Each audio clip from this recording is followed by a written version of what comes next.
everybody to a very special SynBioBeta Live. We're going to be talking all about the election results this morning. No, I'm just kidding. But we get a nice break both from the pandemic and from the global whirlwind, which is US politics. But it is a pleasure to welcome you all to this very special event where the geeks come out. Yes, we've got an hour and a half handful of synthetic biology geekery, talking all about the design, build, and test cycle. Now we have a few people who are just joining us, so I'd love to find out where you're dialing in from today.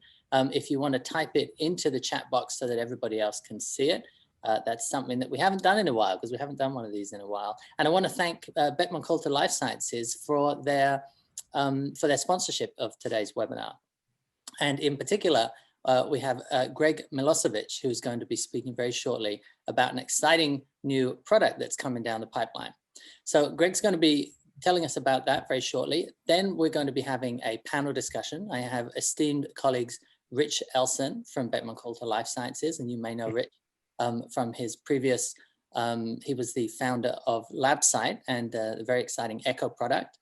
And we're going to be joined by Adam Clore from IDT. Welcome, Adam. Tim Gardner, the CEO and the founder of Riffyn. Mike Fero, who is the CEO and the founder of TeselaGen.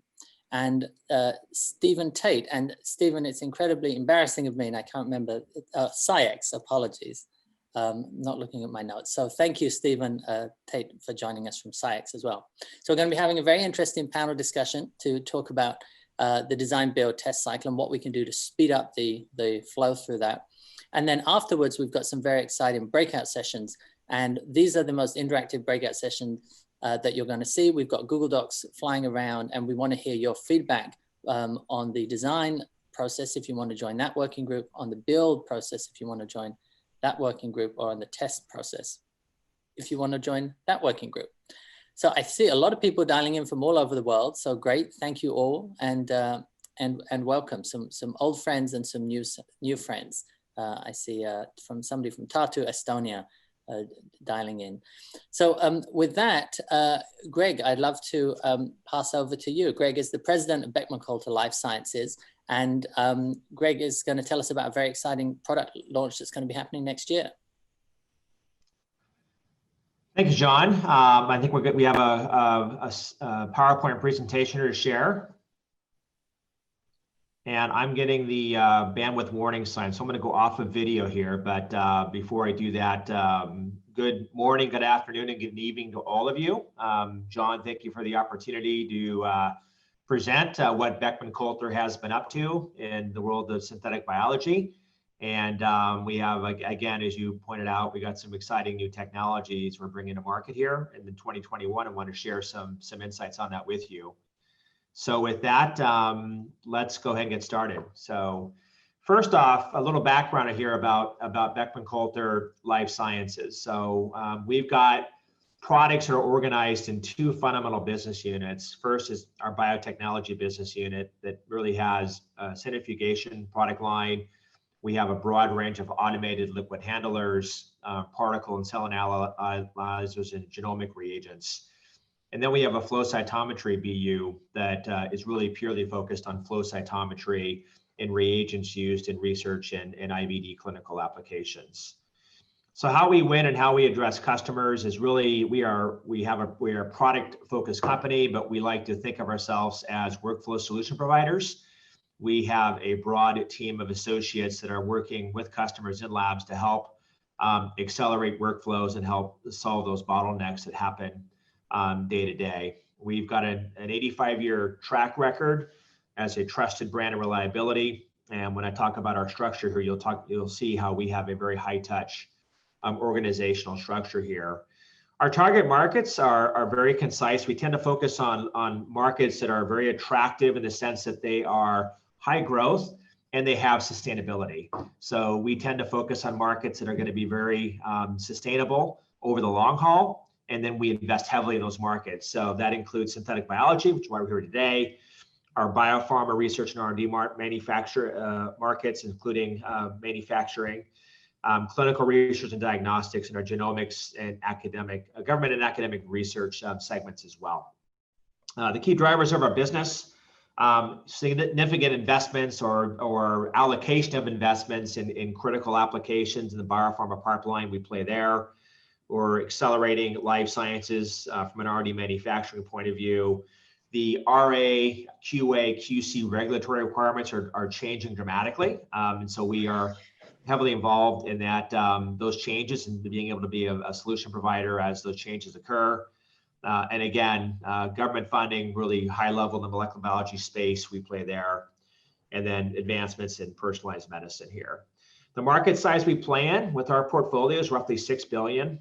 We grow at roughly 3 times the market as we focused on these critical few market segments and have over-invested there to accelerate our growth through new product development and through acquisitions. And then we've got a fairly traditional geographical mix going across all the regions of the world with a long, strong presence in emerging markets here, primarily in China and the high growth markets around the world. Next slide. So as a global provider, we've got 11 what we call significant operation sites. This is significant manufacturing, R&D, or commercial operations. They're listed here in the chart with the red dots. We have 23 other sites that are largely commercial operations for sales, service, and support. We have close to 3,000 associates. And one thing that's really relevant and important here is over half of our associates are customer facing. That consists of our service personnel. We have over 800 service personnel located around the world so we can mostly drive to versus fly to provide support for our products. We have hundreds and hundreds of application scientists. These are scientists, largely PhD level in the field, working with our customers on their workflows and how we can optimize assay design to produce the desired results. And then we have the rest of the customer facing are really account management and sales team members. And in our history of the company, we've got over or close to 300,000 Beckman Coulter life science platforms installed on a global basis. Next slide. So we look at synthetic biology product portfolio. At BeckLS, we design products that really provide answers that you need to make critical decisions in your work. Our product line of products can not only help you increase your throughput, but can also improve experiment reproducibility through precise liquid transfers. We know that many of your synthetic biology customers and ours need to design, build, and test thousands of different combinations of gene fragments, pieced together through different gene assembly methods. And we have integrated solutions combining the power of the Echo acoustic liquid handler for small volume transfers, the Biomech tip-based liquid handler for larger microliter, milliliter transfers, and genomic reagents product line for extraction, cleanup, and purification that will give the flexibility and power you need to move through the design, build, test cycles with relative ease. Next slide. And now I'd like to introduce you to a new product that we're bringing to market in 2021 called EMnetik 24. As scientists and researchers continue to push the genomic needle, your labs are the birthplace of innovation. Through technology at the workbench has progressed, there are bottlenecks that still exist for many workflows. At Beckman, we want to provide our customers with advanced technology solutions to help save the only thing we all have too little time of, which is time. The current standard operating procedures for DNA cleanup and waste time employ methods that are decades old and require laborious hands-on attention. If you look at the workflows over multiple decades, there's really been no material invention or changes. And at BeckLS, we want to give you your time back. So with EMnetik 24 and its accompanying PCR cleanup and plasmid prep kits, you can perform DNA cleanups in less time and fewer touch points than leading spin column products, achieve faster DNA binding time and the magnetic separation times. With this device, strong rotating magnet fields provide power, and combined with innovation, more responsive magnetic beads, your samples can be mixed and seamless, hands-free, and time-saving process. And really exciting, we have introduced an early access program. So as we go commercial on this launch in 2021, we are looking for early access customers who'd like to be involved as we bring this product to marketplace. We've got a link on the screen there. You can access and participate. You can also reach out to any of the Beckman Coulter Life Science Associates during the breaks and learn more about how you can participate in this novel new product that's going to materially change and save a lot of time here in this process. And then finally, Beckman Coulter Life Sciences is a operating company within the Danaher Life Sciences segment. And we all share a common purpose and a common vision of helping realize life's potential. The 8 products companies listed here generate in excess of $10 billion of revenue. And we are all tied together with this shared success and shared vision of helping realize life's potential. I've been with Danaher for over 12 years. And when I first joined Danaher, the life sciences companies you see here, number 2. And so I've seen Danaher make investments both organically with innovative products like the EMnetik 24, as well as acquisitions. Most recently is Cytiva, which was the former GE Bioprocess business, which is now a standalone operating company in the Danaher Life Sciences portfolio. And with that, I'll go ahead and pass it back on. Thank you for your time. Great, excellent. Thank you, Greg. Much appreciated. A very exciting new product. Now I'm just going to link the early access link in the discussion there. So if you are interested in learning more about that and being part of the early access program, then please click on that link. I now want to introduce the rest of our panelists. As I said, we have Mike Fero, Rich Ellson, Tim Gardner, Adam Clore, and Stephen Tate. And I want to dive deep and get into the design, build, test cycle. And Tim, I'd like to start with you because you are heralded as one of the founders of the field of synthetic biology. In 2000, you had one of the first publications around a genetic toggle switch looking at how we can design, build, and test genetic circuits. That was hard to believe. That was 20 years ago. Wow, that's the first time I've thought about that. So how do you think we've done over the last 20 years? And in particular, through this design, build, test cycle, what have we learned and where are we still falling short? You mean besides how old I'm getting? I was going to say you don't look 20. You know, the funny thing, there was 2 reasons that I created that toggle switch when in 1999, 1998. One was the fascination with the idea that we could program biology. I called them genetic applets back then. It was patterned after Java applets, the idea you could download a genetic program into the cell and take it over and convince it to do things like regrow tissues to repair tissue damage or grow arms back was my motivation. So that was one. The other was the firm belief that to do biology without mathematics was working with one arm tied behind your back. And if you look back in the early days of the pioneers of biology, they were taking all the tools of physics and applying it to biology to understand the dynamics of what they were studying, just as physicists would use math. And we lost that. Oh, and just to that, we lost Tim. Well, we'll come back to Tim in just a second. Rich, I'd love to bring you in. Can you talk a little bit for those of I think all of us have an echo in our lab. But can you talk about, for those who don't, can you talk about what the echo does and what inspired you to create it in the first place? Oh yeah, actually an easy riff from Tim's conversation, because really that is me. I am sort of physics, fluid physics background and biology. And that really was the critical step in making the echo possible, was figuring out ways to take physics and allow it to be applied in ways so that you could have a conversation with your fluid acoustically and determine how to move it. And that's what really evolved around the same time. We started in a garage also in 2000 to try to build something that would make biology seamless by applying physics and mathematics to have those conversations, to do complex signal processing. to understand our materials, to make tools that people could use in their labs.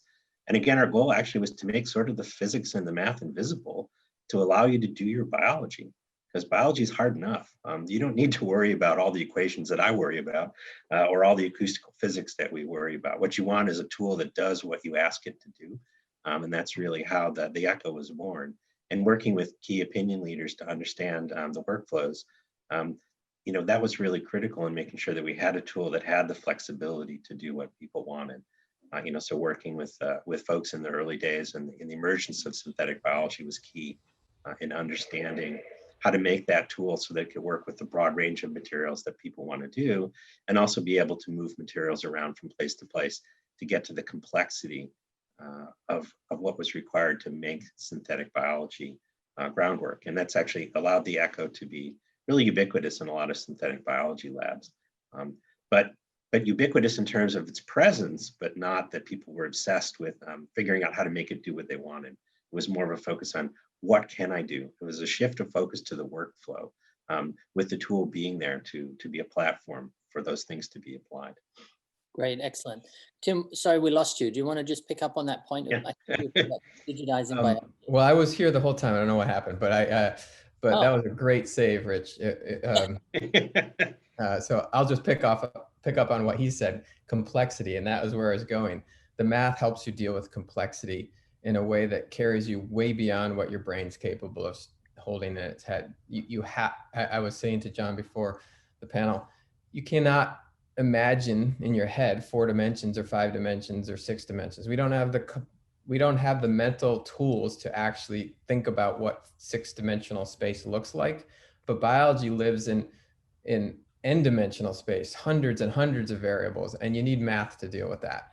And so what I've seen is a kind of, it's a slow but increasing velocity shift towards harnessing the tools of mathematics, statistical design of experiments, machine learning to deal with that complexity, not just after the fact, not just do my experiment and then throw it over the fence to some machine learning person, but rather to alter the way you set up your workflows, your experiments, your hardware and software and everything to harness that the mathematics to deal with that complexity. And that's huge. I think that's transformational for our future biology. Stephen, can I bring you in? Can you talk a little bit about what Sciex is bringing to the table in terms of the design, build, test, learn cycle? I think you're on mute, Stephen. So Sciex is obviously a mass spec vendor, and we make analytical instruments to quantify compounds. And that's been our bread and butter for many years, as well as understanding biology from the other forms of mass spec that we have. And recently we coupled what is essentially the Echo acoustic ejection system to our mass spectrometry systems through a very clever interface, and allows end users to now quantify many more not many more compounds, but many more samples in a timescale that actually allows analytics to be keeping up with, I almost want to say, genetic experiments. So you can generate many strains in a day, and genetics has always been moving the field much faster. But now mass spectrometry is coming along to actually do the analytics to generate high precision, high quality quantitative measures around compounds, whether they be small molecules or oligonucleotides or proteins or peptides, as well as understanding how we can dive in to understand more around the biology of what's actually going on within the cell, how the pathways are changing that are being affected. And that's the key technology that we're bringing to the table here. Fantastic. And Stephen is going to be leading the test breakout, which we're going to be going to in about 25 minutes after this panel. I do want to remind you that this is a live webinar, and you can type in your questions either for the panelists or for me, and we'll try to get to as many of them as we can. Also, if you want to then go into the breakout, at the end of the breakout, we're going to be coming back here and giving a quick summary from the breakouts. And if we have time, we'll have some more time for Q&A, and that will be at 9:15 Pacific. Mike, I'd love to bring you in. What's the role of software? And maybe you can also provide your perspective on the last, I think 10 years of TeselaGen. Are you 10 years old? Is that right? Yeah, that's correct. So our history doesn't go quite as far back as Tim's. I was still doing high energy physics back then, but I got turned on to synthetic biology when I made a transition to systems biology, and it was very exciting, but just a little bit unsatisfying. And when synthetic biology came along, I was like, this is really interesting because now they're actually doing something with all this cool knowledge they have. And I was like going after Tim because I can always riff on what Riffyn's doing. So little pun there. And Tim hit it right in the head. You know, you have multidimensional spaces, it's a lot to take in, and you need sort of informatic structures that enable you to deal with that. And what we've noticed over the last several years, I would say last 5 years, is that people are thinking in terms of high throughput as being somewhat routine. You know, it's not the exception to the rule. It's just the way things do, the way people do things. And you know, you can do just as easily do an experiment for 1,000 or 10,000 samples now as you could for 1 or 2. So that's been really nice to see, and it makes our job a lot easier in the sense we can build multidimensional models much more easily. Excellent. And Adam, you're going to be leading the breakout session on the design side. Can you talk a little bit about IDT? A lot of people know you for oligo synthesis, for DNA synthesis. You're doing a lot of work around probes for COVID testing, I know recently. What are you thinking about in terms of the perspective that you bring to the table for the design, build, learn, build, learn cycle? So, I think for IDT, thinking about where we fit into all of this as, in my mind, at least, a very foundational provider of materials, of the raw materials that, that can run these experiments. It's been, several years now, really going back 8 or 10 years to when we really thought that the printing of DNA was the biggest limitation, that we saw was out there for scientists. That was what was slowing a lot of scientists down. And we had spent the previous 20 years really developing a really robust oligo manufacturing pipeline. And that pipeline worked exceptionally well and still does today, feeding tens of thousands of oligos per day to customers. We wanted to take that sort of to the next level and be able to provide customers with gene length fragments of DNA. And our initial thought with that was to try and avoid biology whenever possible. And that was the real impetus for creating the G-Blocks product that we came out with going on 8 years ago. And that product is made completely without cells and without cloning. And so it allows us to create a base material there that we can make at a scalable level, and that we can scale with the exponentially growing need and capacity to use these materials in these large and complex experiments. And I think that starting with that, it's dovetailed nicely with a lot of the other high throughput products that are out there. LabSite's Echo is a great example, of these things. And so we've taken that and we've started with this building out sort of this modular gene length product that we could deliver to customers. And since then we've expanded on that and added products to that are higher throughput, that can arrive much faster and as short as just a couple of days, and products that are of very high quality, of clonal quality. So we have linear DNA now that in our G-Blocks Hi-Fi product that is nearly clonal in its quality, but still comes as a linear piece of DNA that we can deliver relatively fast to our customers there. So I think our thought going forward with all of this is that the printing of DNA is always going to be one of the very challenging parts of creating the foundation that customers need, and that can facilitate these types of complex experiments. And so we're just going to keep pushing the development of printing DNA and hopefully keep up with the demand that's available there. I think you're muted, John. Thanks, Adam. So one bottleneck that has been identified by Beckman Coulter Life Sciences is the DNA cleanup step. So we just heard from Greg about this new machine that's going to be coming online next week. And if you didn't get that link, it'll be posted in the chat again later to become an early access customer of this new DNA cleanup system. So that's one bottleneck that's been identified. And I remember in grad school, all the horrible protocols. I hope nobody's using phenol chloroform anymore, but certainly not in this new machine, I'm sure. But what are the other pieces of the design, build, test, learn cycle that you think are either the bottlenecks now, or as we fix another piece of the cycle, are going to be the future bottlenecks?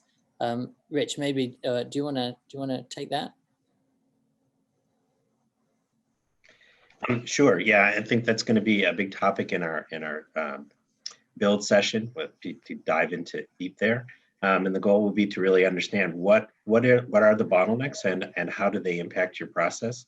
One of the things that's a common analysis technique is essentially to build up that sort of Pareto analysis of what is causing us problems. And basically, if we can construct that sort of stair step of delays, then we can start to assign resources to try to eliminate those and to develop workflows that can either move around them or new instruments that can address them.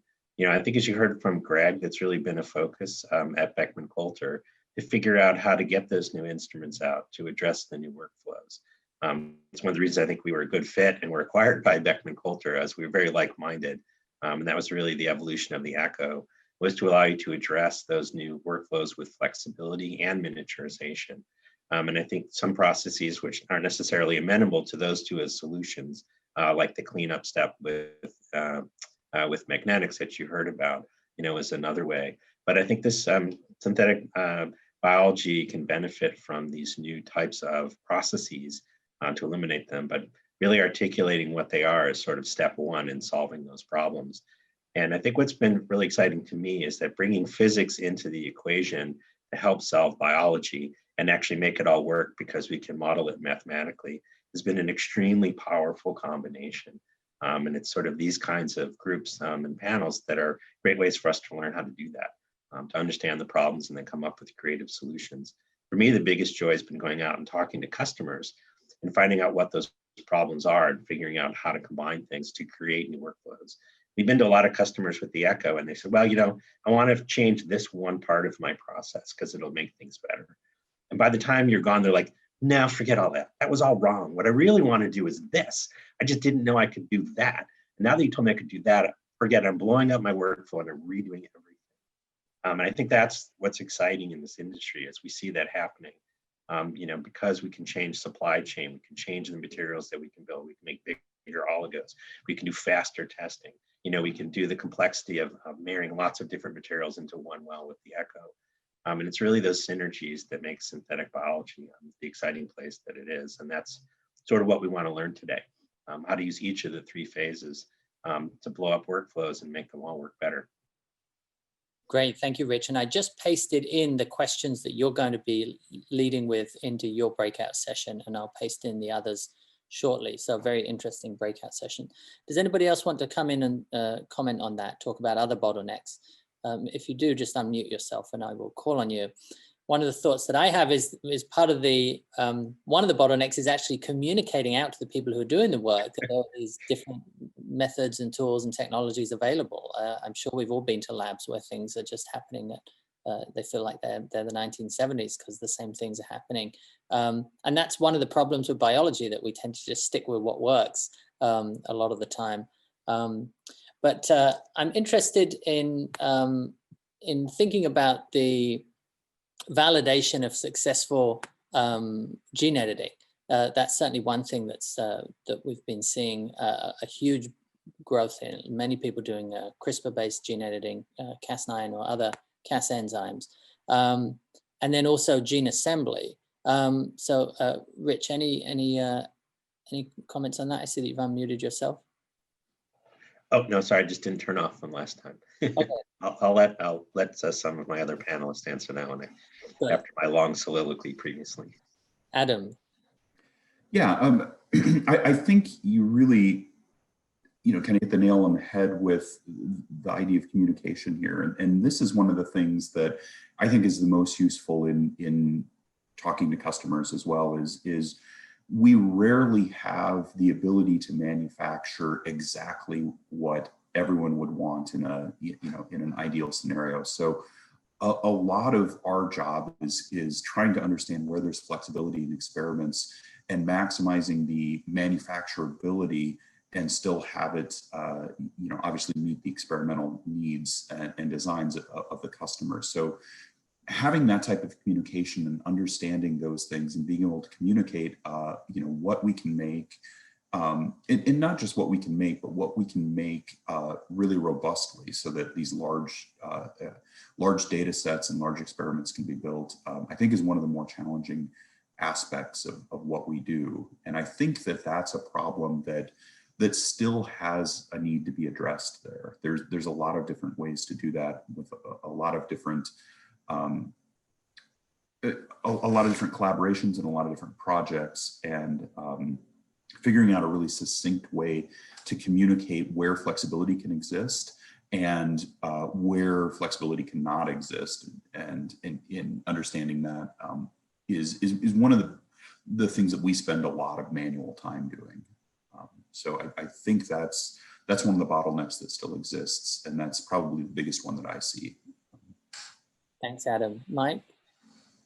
Yeah, I would second that from Adam. Our customers are often building fairly complex DNA libraries in order to facilitate a search of various metabolic pathway modifications or cell modifications, and a lot of times there's a bit of a disconnect between what they want to do and what they can get outsourced from a vendor. So kind of smoothing that interaction out has been one of our key focus points. I think we still should work harder at it though, because often people don't really know that IDT can do that. So we want to make it easier for them, so that design to procurement, if you will, trade-off or handoff. Great, and I just pasted in Adam's questions for the design breakout session, which we'll be doing in about 10 minutes. And there'll also be a collaborative Google Doc, so we'd love for you to dive in and edit them. We have a question from George MacArthur. George, long time no see. If you want to unmute yourself and turn on your video, I'd love you to ask your question live to the panel. Oh boy. Good to see you. Not prepared to do this, but I appreciate you coming on live. Yeah, don't mind the hair. So I'm really fascinated by the Sciex Beckman collaboration. I think it's fascinating and useful. Why don't we see more collaborations and integrations between products of these great companies such as IDT, TeselaGen, Riffyn, and Beckman? I mean, you can imagine as a user, as a researcher, I want to be able to design DNA assemblies using the design module in TeselaGen and just order via an API from IDT, or have input-output data generated by Beckman equipment to be ingested automatically by Riffyn for normalization and analysis. Why don't we see more of these collaborations and integrations? That's a great question, George. And for those who don't know, so this is now taking the droplet ability that you have in the echo and being able to then take those droplets and put them through a mass spec in a high throughput fashion. And I think this really demonstrates one of the strengths of both Beckman and Danaher. I mean, it's really a tour de force in terms of Danaher's acquisition of all these pieces of the design, build, test, learn cycle. So I guess within the Danaher group, that is going to be a lot more easier to do these collaborations, and that's what I think we're seeing. Stephen, do you want to go first and then Adam? I can do. So thank you. It is not easy collaborating between companies, even in something underneath as large as Danaher. I know that the LabSite Sciex collaboration started a long time before Beckman picked up LabSite to develop the technology that we have there. Now, in answer to your question, what Sciex is trying to do from its mass spec platforms is to open it up. We understand that there's so many different ways that people want to ingest the data or input into the system on how they would like the mass specs to be run. So we're trying to open those systems up through APIs, allowing data to be moved programmatically and in a way that we don't have to interface with your systems. You build what needs to be done at your level. And that's That's really the way that we're thinking about that moving forward as a company. There's so many different ways to deal with the data that we can generate and the volumes of data that we can now generate from the ECO-MS system to try and keep up with the genetic experiments. And as a company, obviously we like to keep doing that, but we understand that, you know, there's much better companies out there who can deal with that volume of data and so forth. We will provide you with the best answer that we can as a company. What you do after that is really move it into other systems. And that's where the API hooks have to come in. Thanks, Stephen. Adam? Yeah, I think it's everyone's idea, you know, that we increase integration and that we increase communication through APIs and through other, you know, other means of doing this. It's one of the reasons I was very excited when IDT was acquired by Danaher, because it has a network of other great companies that we can work with. And I think the problem that we see, and the problem that exists not just within Danaher but within the entire community here, is that each of our companies are trying to balance pushing ahead as fast as possible and you know, staying as agile as possible and developing as many new products and meeting as many new needs as possible with that integration. And in many cases, that integration forms a structure that makes us a little less agile and makes, you know, slows down some of those steps. I think there's ways to avoid that with APIs and keeping integration at kind of a light touch, but it's a balancing act there, I think, between just driving forward with our own innovation and making those connections and networks that can make those innovations really work well and synergistically. So I'll just come back after Adam then and say that there are many links within Danaher that are formed between many different people. And we know our technology within our operating companies very well. And it's actually people like yourself, George, who really drives us to marry that technology together in the case of the ECO-MS and the speed and the throughput. And there's many other things that we've tried to look at between different operating companies, driven by customers, by listening to what you want and how you would like us to interface the different elements. And that's the key thing that we really need to get, is that information inside the organizations and across the organizations to build the sort of the understanding of what needs to be done to help people in synthetic biology or any of the markets that we service as different operating companies within Danaher. Mike? Yeah, if I could be just a little bit provocative here. I mean, I think that it's great to give lip service to integration and API endpoints and all that, but I think there are some economic drivers that prevent or inhibit people from being able to work together across company boundaries or similar boundaries. But I think it's a reflection of the state of the industry or the maturity of the industry. I think this is something, for example, the electronics industry had to go through 30 years ago, where they eventually had to start working together and open up APIs and create standards for information transfer and so forth. You know, right now, everybody has someone above them who thinks that they're eventually going to be able to do everything. And so you don't want to collaborate too closely because you're eventually going to do that stuff too. But I think, you know, in more mature industries, people realize that they have their specialties. And anyway, just a comment there. I think it's been very hard to do this kind of integration because people kind of want to create closed garden type of environments. That's a very good point, Mike. Tim, if you want to make your comment, but also maybe if you could address that in terms of the collaborative, competitive nature of the industry and it's yeah, I think I think Mike had some great points. Everybody did. We since the day we were started, have intensely pursued an open integration strategy. So we built an open API in parallel with our UI, and it's been used by our customers to do custom integrations. What I think people often think about when they think of integrations is plug and play integrations. It's a whole new level of complexity that's hard to achieve. And one of the economic barriers that is not malicious, it's just reality, is that for a company to make a return on the investment, it has to have a broad use. So there has to be a lot of people that want to make that integration, because it might cost you $1 million of investment to make a plug and play integration. And so that's one economic barrier. The other is scalability. Peer-to-peer, point-to-point integrations are really tough because there's 40,000 instruments or whatnot out there and pieces of software. You can't do an end-to-end connectivity between them. You need some sort of hub and spoke model, which means some level of standardization, and standards are so hard to get people to align on. Everybody wants it, nobody wants to do it. And so those are two economic barriers. The third one is the customer themselves, sadly. So we have taken this position that we want to be the best in our part of the ecosystem, but not do everything. And with larger companies, that works really well because they have the infrastructure to plug it into.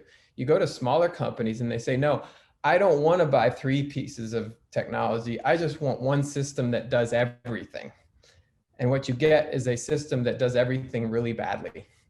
And so then they get frustrated. And so the market itself is actually working against that cause, because if you try to do that integration approach, it gets rejected by a large swath of the market.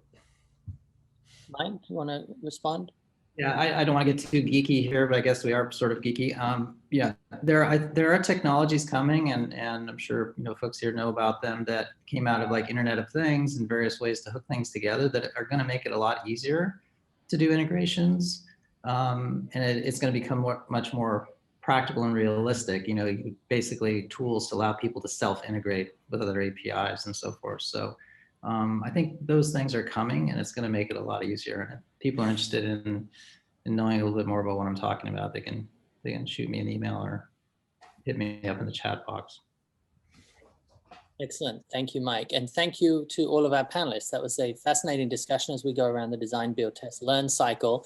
Now we're going to dive into the breakout groups. So as I said before, there are 3 breakout groups that are going to be going in parallel. Each of them are 30 minutes. And then we're going to come back in here at 9:15 in the original webinar link and just do a debrief from each of the leaders of the breakout sessions. So if you want to click on the design panel, that's going to be led by Adam. And if you want to click on the build panel, that's going to be led by Rich. And if you want to click on the test breakout, sorry, I call them panels, but breakout, then that will be led by Stephen. And then if you've got any additional questions that you want to ask the panelists, then please type them into the box. And then when we come back here at 9:15, we'll try to get to as many of them as we can. And when you're in the breakout session, you will get a link to the Google Docs. And the Google Docs is where we'd love to get your feedback. So you can speak to the moderator and have a discussion about that. But also we'd love for you to type in your ideas into the Google Doc and collaborate with everybody else in your breakout group. So thanks again to all of the panelists, and Tim, Mike, Stephen, Adam, and Rich. And hope to see you all back here in 30 minutes. And I'll probably nip in and out of all of the breakout sessions. And you're free to do that as well. If you want to check out a few different breakout sessions, then you can do. So thanks, and we'll see you back here in 30 minutes. Thanks, John.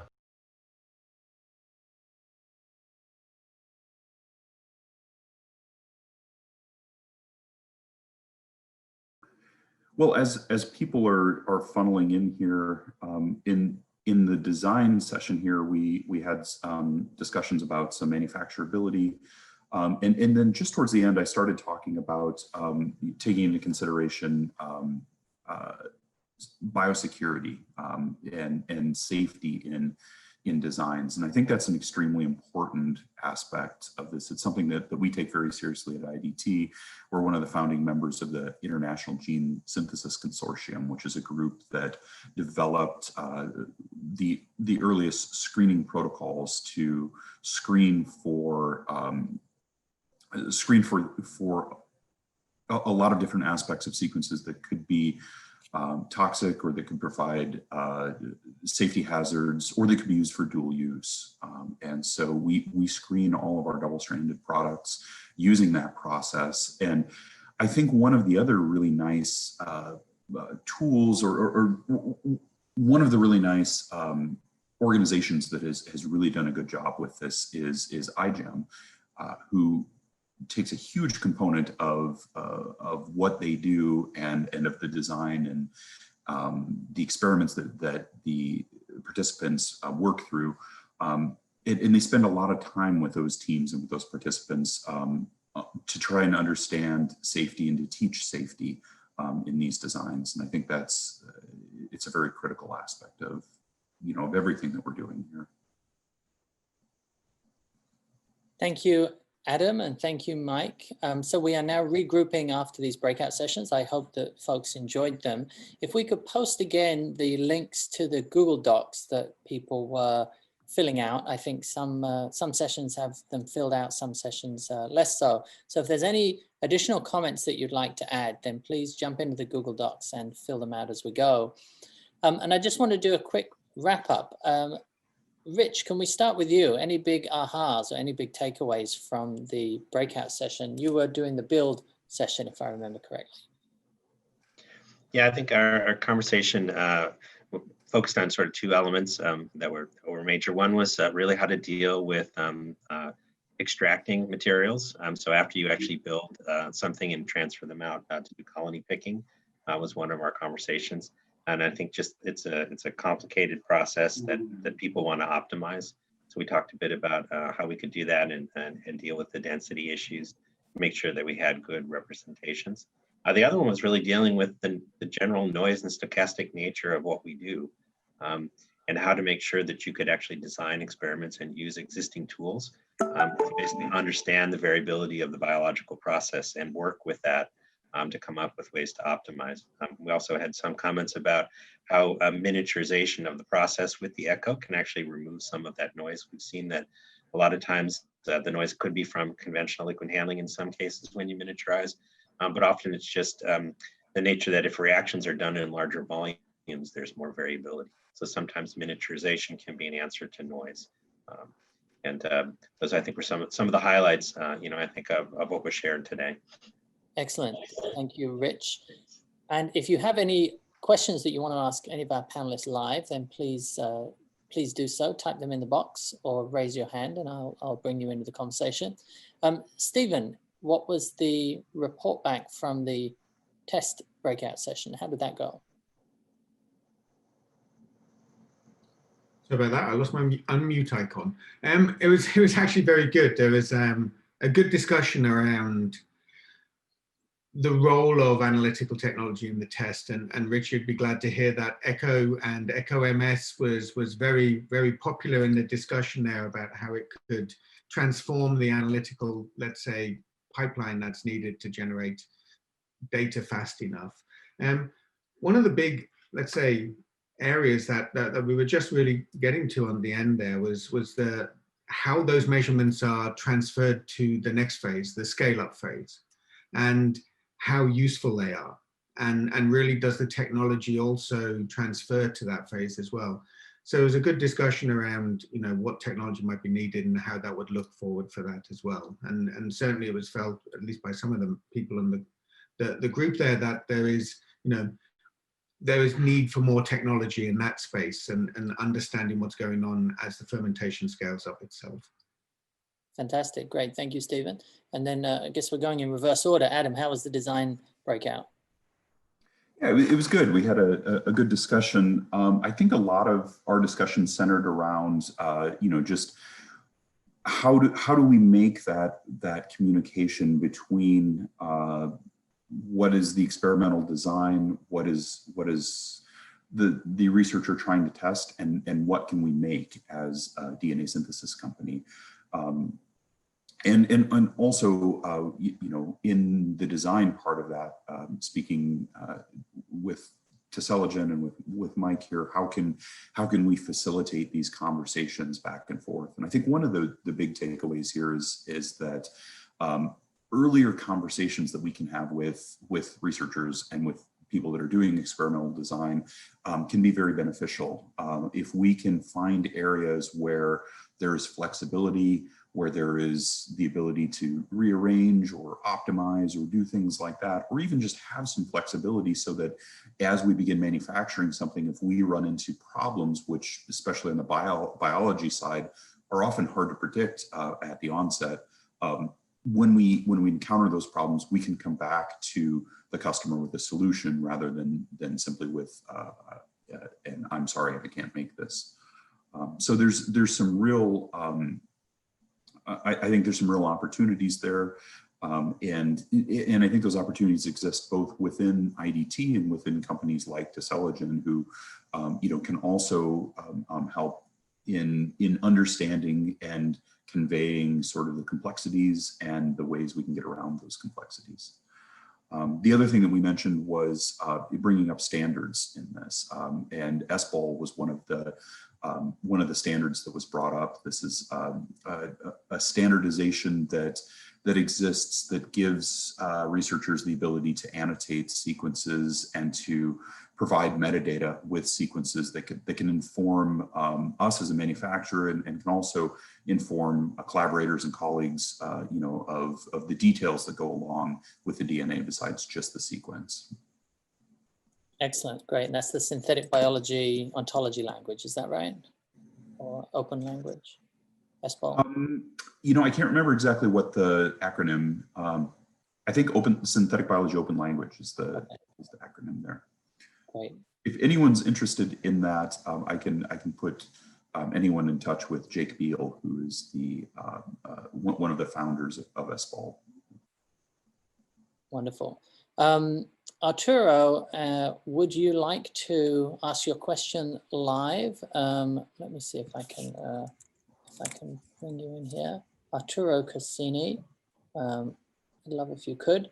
And then we have another question from Shubha. If you'd like to ask your question live, then please come on in. And if anybody else would like to ask questions, then please raise your hand, type in your question into the box. Arturo, if you want to go ahead and unmute yourself, and why don't you introduce yourself as well? Hello, thanks for letting me speak for a second. I'm a research scientist at the Broad Institute. I love your poster in the background, by the way. It looks like thanks. It's quite appropriate for the time, unfortunately. But is it a virus? Yeah, it is. It's one of the David Goodsell paintings, accurate to the cryo-EM data that's available. So I was wondering, I've been following the application of machine learning models to solving the design issues for industrial strains, so metabolic engineering and general synthetic biology. And so there's been a lot of movement in the area, but no large breakthroughs. So I was wondering if someone had thought about these things, this issue, and what are the current limitations. I know that Mike, for example, is one of the authors on the papers that I've read recently about that, actually. And just to start off, my main concern is about the availability of enough data to train these models, and there might be other issues that I'm missing. So I'd love to hear some thoughts about that. Great, thank you, Arturo. Mike, do you want to take this? And if anybody else wants to chime in, please just unmute yourself and I'll call on you. And I also should say, just before you jump in, Mike, we'd scheduled this to end at 9:30. I'm happy to go a few minutes over, but if any of our panelists have to take off, then we understand. And thank you again for participating. Mike. Can you just repeat the question for me, John? Yeah, Arturo, do you want to just summarize the question? Sure. There's been a lot of papers coming out applying machine learning to designing metabolic engineering experiment for industrial strains, but there haven't been massive breakthroughs and successes in that. So I was wondering what are the bottlenecks that are preventing that from happening? Yeah, it's interesting. Sort of the party line a few years ago is that the bottlenecks revolve around reporters, getting good reporters for particular things that you want to do. I don't really think that's the case, or at least in our experience. The companies that we deal with, as opposed to the academic researchers, have a very good reporter already. Otherwise, they wouldn't be building a company around that workflow. Or it's something straightforward like enzymatic activity or binding affinity or something like that. So I don't think it's so much developing a new assay or reporter as it is integrating that assay and reporting into a workflow so you can start to gather data, and with a tool like Tim's or others, start to accumulate the data you would need to do machine learning. In our paper that came out in Nature Com about a month ago, it's really, quite frankly, not a good example of this because they were budget limited, right? There was an academic group that only had so much money to build so many constructs. And so it basically, the paper is about one turn around the DBTL cycle, right? We think that you should make several turns and you should have many more data points in your data set. Fortunately, our industrial partners are able to do that. They have the resources to do it rather than academic. And, we obviously can't publish papers about that, but I think that's the approach you want to take. You want to take as much data as you can with the assays that you developed, and then start doing machine learning immediately. Don't wait. You do figure out what your machine learning approach is going to be by simulating the data in your DOE and your design of experiments. So you hit the ground running and you start building your model right away. The whole point of our paper was doing iterative machine learning, where you take the data from the first round of assays and use that to inform the second round. That's the critical message from that paper.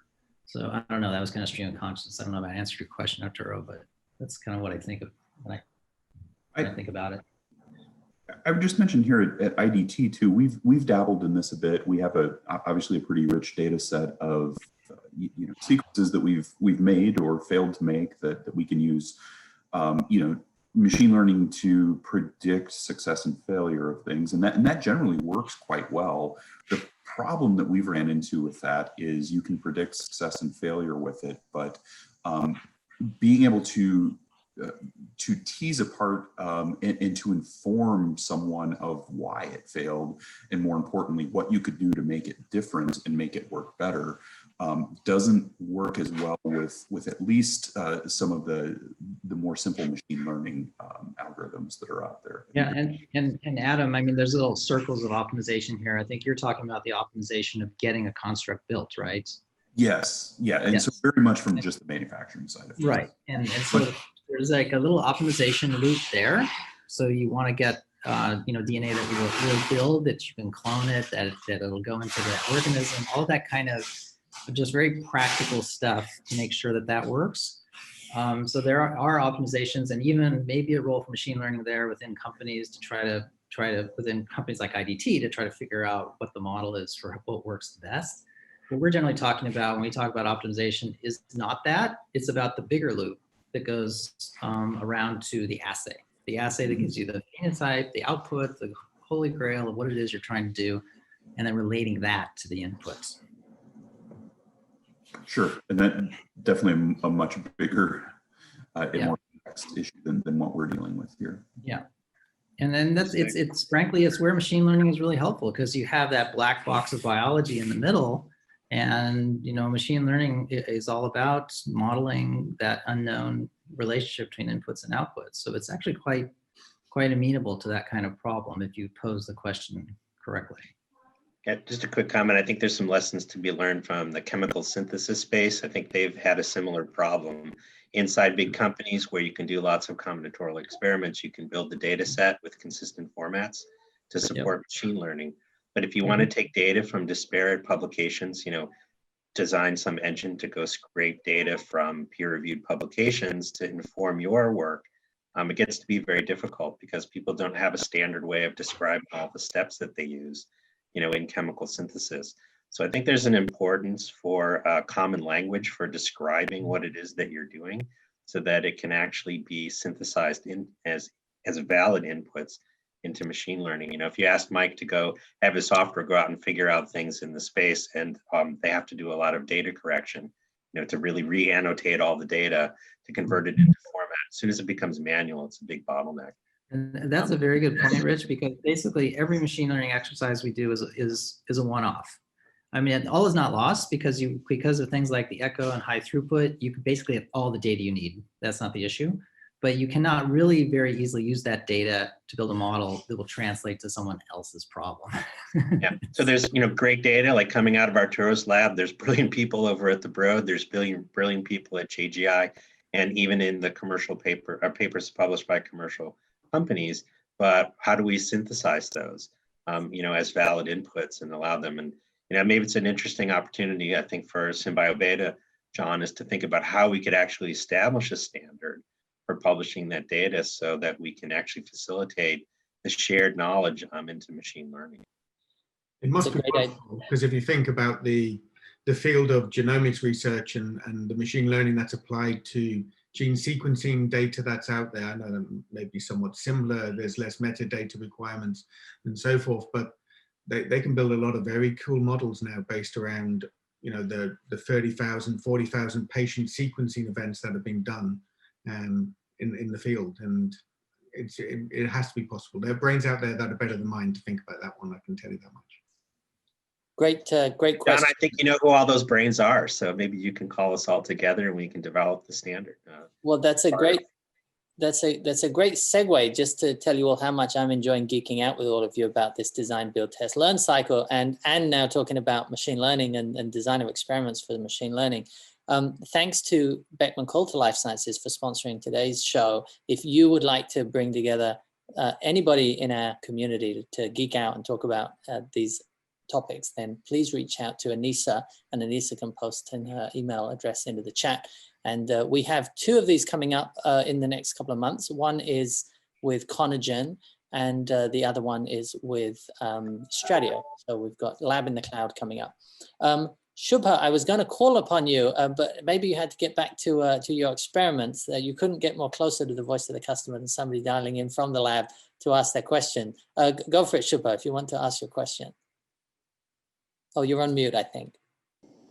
Thank you for a great session. I've been enjoying it so far. I work for a startup in Boston called JoinBio. I'm in the synthetic biology and agricultural space. And my question was more geared towards liquid handlers with better temperature control, which is one of the issues I've had in the past when I've tried to do high throughput transformations in solid media, where like it's very hard to get a liquid handler to maintain temperature. So I was wondering, as a field, will we be looking more at better temperature control in our liquid handlers? Great question. Who wants to take that? I guess I can start. I know within the Echo, we do keep the coupling fluid water is always maintained at 22 degrees C. So that's a temperature that's always maintained. And generally that's the temperature inside the instrument. So it's a bit insulated from your lab environment. But large changes in lab environment can get into the instrument, to change that temperature and make it different from the laboratory environment, and not really allow it to be controlled by the coupling fluid. I know on the decks of the Biomex that there's been a movement, especially with the I series, to have an enclosure around the system to allow better temperature control, as well as small configurations, the little helps positions where you put things on deck that would actually have individual temperature control units. Not an expert in the deck, but maybe one of my Beckman Coulter colleagues could put into the chat sort of what temperatures they can control to and the precision. So I think there's an awareness that that's something that needs to be done. Not something that's been addressed other than working with the coupling fluid set point within the Echo. Thank you, Rich. Mike, did you want to comment on that? Yeah, hi Shubha. I used to run a high throughput lab at Stanford, and we had a lot of problems like this. So my question is to you: is it an environmental control issue, or do you want specific temperatures for specific reactions? It's more about trying to maintain something on ice, and then the hardest part would be to keep it on ice and just transfer it only to the liquid handler only during that step. So that was one issue. And the second is I would melt agar and try to dispense it into a 96 well agar plugs, but then by the time I dispense, it's going to solidify on the tips and it doesn't dispense well. So okay, yeah. We used to have problems with environmental monitoring, which are actually good tools for environmental monitoring right now. But what you're talking about is basically translating something from a by hand method, which is very fast and efficient and doesn't involve any temperature changes, and something that you want to put on automation. That is a much trickier problem. I think you're going to have to look at ways you can actually control temperatures on the deck, with either ice or heat blocks or something like that. But I'm happy to chat about that with you. I spent way too much of my life doing that kind of thing. So thank you. That'll be great.